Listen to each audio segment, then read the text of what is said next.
Welcome to show time.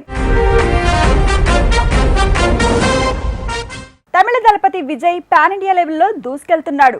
అంతా బానే ఉంది. ఎగ్జాక్ట్ గా పాన్ ఇండియా మార్కెట్ క్రియేట్ అయిన టైంలోనే పాలిటిక్స్ లోకి దిగాడు.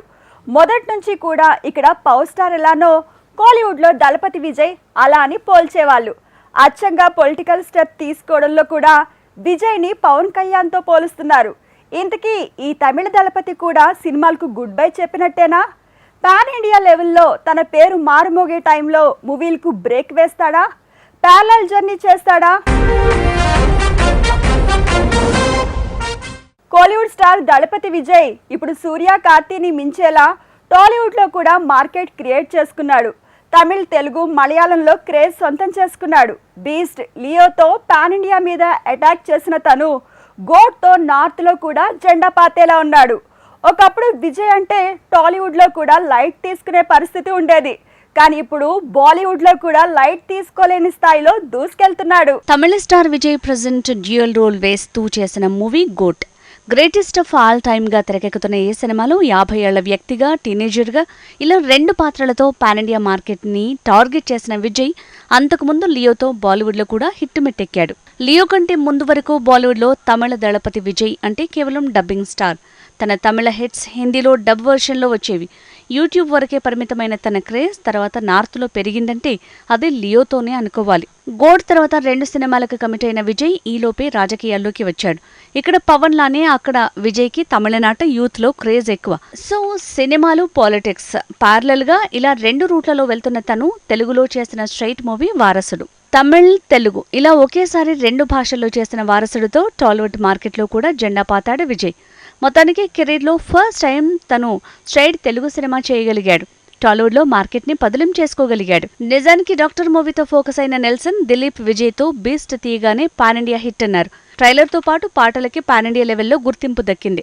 కానీ సక్సెస్ మాత్రం సొంతం కాలేదు. బీస్ట్ మూవీ నుంచి దళపతి విజయ్ పాన్ ఇండియా మార్కెట్ ని టార్గెట్ చేయటం మొదలుపెట్టాడు. కోలీవుడ్ లో రెమ్యునరేషన్ అంటే సూపర్ స్టార్ రజనీకాంత్దే.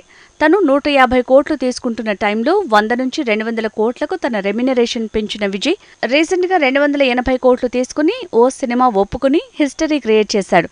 కానీ ఆ సినిమా ఆగినా విజయ్ పారితోషికం మాత్రం పరుగు పెడుతూనే ఉంది. విజయ్ నిజానికి కోలీవుడ్ హీరోనే అయినా తన్ని టాలీవుడ్ లో కూడా ఫోకస్ చేసింది కేవలం 1 డజన్ మూవీలే. అక్కడి నుంచి తన సీన్ మారిపోయింది. మాస్టర్, విజిల్, సర్కార్, మెసల్ ఇలా ఇవన్నీ టాలీవుడ్ మీద వరుసగా దండెత్తాయంటే అంతకు ముందు పడ్డ 2-3 హిట్ల వల్లే. కాకపోతే టాలీవుడ్ మార్కెట్లో ఈ తమిళ తంబి నిలబడ్డం కష్టం అనుకున్న టైంలో ఇక్కడ కూడా జెండా పాతాడు. లోకేష్ కనకరాజ్ మేకింగ్ లో విజయ్ చేసిన మూవీ మాస్టర్. ఈ సినిమా రాకముందు విజయ్ రెమ్యునరేషన్ 100 కోట్ల లోపే ఉండేది. ఈ సినిమా తర్వాత తను రెమ్యునరేషన్ తో సెంచరీ కొట్టాడు. విజయ్ ని మొదట్లో కేవలం తమిళ స్టార్ మాత్రమే, తెలుగులో వెలిగే ఛాన్స్ రాదన్నారు. కొందరు కొన్ని ఫిల్మ్ ఇండస్ట్రీస్ కి మాత్రమే సెట్ అవుతారు కాబట్టి తనకి టాలీవుడ్ లో సీన్ లేదన్నారు. అలాంటి విజయ్ కనీసం 7-8 ఏళ్ల నుంచి మాత్రం వరుసగా తన ప్రతి తమిళ మూవీతో టాలీవుడ్ మార్కెట్ మీద దండెత్తుతూనే ఉన్నాడు. విజిల్ మూవీ టాలీవుడ్ లో కూడా విజయ్ కి హిట్ మెట్టెక్కే ఛాన్స్ ఇచ్చింది. ఇక్కడ కూడా బానే దూసుకు వెళ్ళింది. మొత్తానికి అజిత్ తో అరవాడ్డాలో పోటీపడే విజయ్ తెలుగులో తనని దాటేశాడు. ఇక్కడ మార్కెట్ పెంచుకోగలిగాడు. విజయ్ కెరీర్ లో పాన్ ఇండియా ఐడెంటిటీ వస్తున్న టైంలో వచ్చిన సినిమా సర్కార్. ఇది తమిళ్లో బానే ఆడింది కానీ టాలీవుడ్, బాలీవుడ్ లో అడ్రస్ లేకుండా పోయింది. దీనికి తోడు బీజేపీ ప్రభుత్వానికి వ్యతిరేకంగా డైలాగ్స్ ఉన్నాయంటూ ఆ మధ్య వివాదం కూడా చెలరేగింది. విజయ్ తన కెరీర్ లో ఏకంగా 3 పాత్రలతో చేసిన ప్రయోగం అదిరింది. తమిళ్లో మెర్సిల్లాగా తెరకెక్కిన ఈ సినిమా తెలుగులో అదిరిందిగా రిలీజ్ అయింది. ఇక్కడ కూడా మాస్ హిట్స్ లిస్ట్ లో చేరింది. ఒక్క తుపాకీ సరిగ్గా గురిపెట్టకపోతే విజయ్ ఫేట్ డౌట్లో పడేదా? కోలీవుడ్ స్టార్ విజయ్ కి టాలీవుడ్ లో కూడా మార్కెట్ క్రియేట్ అయ్యేలా చేసిన సినిమాలు కత్తి, తుపాకీ. ఈ రెండిట్లో ఒకటే తెలుగులో వచ్చింది. మరో మూవీ తమిళ వర్షనే తెలుగు జనాలకు బాగా నచ్చింది. కట్ చేస్తే అదే మూవీ ఖైదీ నెంబర్ 150గా తెలుగులో రీమేక్ అయింది. అది కూడా ఓ రకంగా విజయ్ కి కలిసి వచ్చింది. మొత్తంగా విజయ్ మెల్లగా ఎలాగోలా టాలీవుడ్ మార్కెట్ లో జెండా పాతగలిగాడు. కోలీవుడ్ దళపతి విజయ్ కెరీర్ లో అతి ముఖ్యమైన 3 సినిమాలు పోలీసోడు, కత్తి, తుపాకీ. ఈ 3 తనని టాలీవుడ్ జనాలకు దగ్గరయ్యేలా చేశాయి. ఇక్కడ తనకంటూ మార్కెట్ క్రియేట్ అయ్యేలా పునాదిలా మారాయి. విజయ్ కెరీర్ లో చేసిన అతి పెద్ద కాస్ట్లీ పొరపాటు పులి. 100 కోట్ల నుంచి 250 కోట్ల వరకు ఖర్చు చేస్తే సీన్ రివర్స్ అయింది.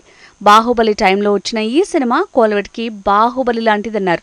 కానీ అరవ అడ్డాలో కూడా అడ్రస్ లేకుండా పోయింది. విజయ్ని కోలీవుడ్లోనే కాదు టాలీవుడ్లో కూడా స్టార్గా నెక్స్ట్ లెవెల్కి తీసుకువెళ్లిన సినిమా కత్తి. ఇది తెలుగులో రిలీజ్ కాలేదు, కానీ తమిళ వర్షన్నే చూసిన తెలుగు జనానికి విజయ్ దగ్గరయ్యేలా చేసింది ఈ సినిమా. విజయ్ కేవలం తమిళ స్టారే, తెలుగు మార్కెట్కి సూట్ కాదనే మాటలకు బ్రేక్ వేసిన మూవీ తుపాకీ. మురుగదాస్ మేకింగ్లో వచ్చిన ఈ సినిమా అరవాడాలోనే కాదు తెలుగులో కూడా బాక్సాఫీస్ని షేక్ చేసింది. విజయ్ కెరీర్ని టర్న్ చేసిన అతి కొద్ది సినిమాలో తుపాకీ ఎప్పుడూ నంబర్ 1 ప్లేస్లోనే ఉంటుంది. కారణం తన కెరీర్ డౌన్లో ఉన్నప్పుడు ఇక కష్టం అని కామెంట్లు వచ్చినప్పుడు తన ఇమేజ్ని మార్కెట్ని నిలబెట్టింది తుపాకీ మూవీ. కోలీవుడ్ స్టార్ విజయ్ కెరియర్లో ఎక్కువ శాతం హిట్లని రీమేక్లే. ముఖ్యంగా power star Pawan Kalyan hit మూవీలే ఎక్కువ శాతం తన ఫేట్ మార్చాయి. తమ్ముడు అక్కడ బద్రీ టైటిల్తో రీమేక్ అయి రికార్డులు క్రియేట్ చేసింది. ఇక చిరునవ్వుతో వర్షం, అతనొక్కడే, పోకిరి ఇలా టాలీవుడ్ బాక్సాఫీస్ని షేక్ చేసిన చాలా సినిమాలు తమిళ్లో రీమేక్ అయ్యాయి. దళపతి విజయ్ ఫేట్ని మార్చేశాయి. శంకర్ డైరెక్షన్లో విజయ్ చేసిన స్నేహితుడు నిజానికి హిందీ హిట్ మూవీ 3 ఇడియట్స్ తమిళ రీమేక్. కోలీవుడ్లో నన్బన్గా తెలుగులో స్నేహితుడిగా టైటిల్తో వచ్చింది. అక్కడ హిట్ అయింది, ఇక్కడ సోసోగా ఆడింది. విజయ్ కెరీర్ని బూస్టప్ చేయటమే కాదు తనని కమర్షియల్గా హీరోగా హిట్ మెట్టెక్కేలా చేసింది. స్టార్గా మార్చింది రీమేక్ మూవీసే. తెలుగు, మలయాళం, హిందీ హిట్ మూవీస్ రీమేక్స్తోనే తన కెరీర్ని డిజైన్ చేసుకున్నాడు విజయ్. పవర్ స్టార్ పవన్ కళ్యాణ్ కెరీర్ని టర్న్ చేసిన తమ్ముడు మూవీని కూడా తమిళ్లో రీమేక్ చేసి హిట్ మెట్టెక్కాడు విజయ్. అయితే తమ్ముడు కూడా హిందీ మూవీ జో జీతావో సికిందర్ రీమేకే. కానీ ఆ కథని తనకి తగ్గ మార్పులు చేస్తే అదే మూవీని బద్రీగా తమిళ్లో రీమేక్ చేశారు. పవన్ మార్షల్ ఆర్ట్స్ లేదంటే యాక్టింగ్ స్టైల్ ఇలా చాలా విషయాల్ని తమిళ విజయ్ కూడా ఫాలో అవుతూనే ఉండేవాడు. ఓ రకంగా పవన్కి తనొక ఫ్యాన్ అని అనౌన్స్ కూడా చేశాడు. అలాంటి విజయ్ని ఎక్కువ శాతం కాపాడింది తెలుగు సినిమాలే. ఇక్కడి హిట్లే అక్కడ తన అదృష్టాన్ని రీమేక్ రూపంలో మార్చాయి. తెలుగులో హిట్ అయిన చిరునవ్వుతో తమిళ్లో యూత్గా రీమేక్ అయింది. ప్రభాస్ హిట్ మూవీ వర్షం గిల్లీగా తమిళ్లో వస్తే మహేష్ బాబు పోకిరి కోలీవుడ్లో పొక్కిరిగా రీమేక్ అయింది. ఈ హీరో ఫేట్ మార్చింది. ఇది Kollywood star Thalapathy Vijay successful cine journey. So next time మరో మంచి మ్యాటర్తో మళ్ళీ కలుద్దాం. Keep watching HM TV.